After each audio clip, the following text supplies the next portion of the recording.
Di tengah ketegangan meningkat antara Israel dan Lebanon, Iran memperingatkan sekutunya Hizbullah.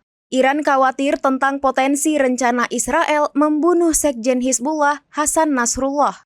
Hal ini disampaikan seorang utusan Iran saat mengunjungi Beirut setelah kematian Taleb Sami Abdullah, Komandan Unit Nasr Hizbullah di Lebanon Selatan.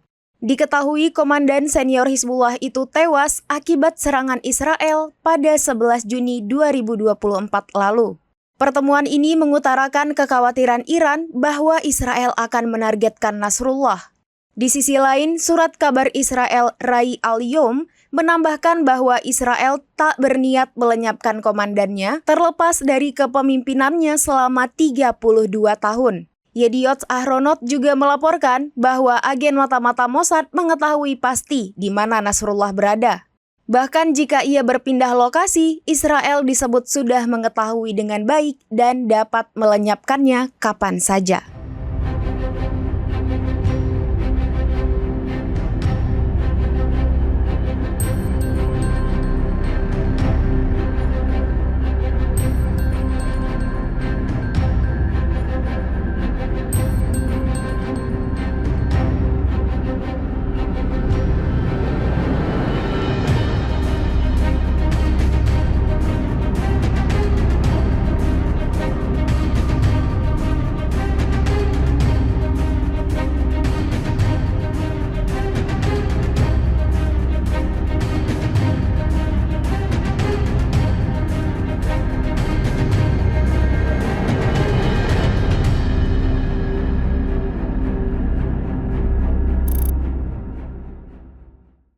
Download Tribun X sekarang, menghadirkan lokal menjadi Indonesia.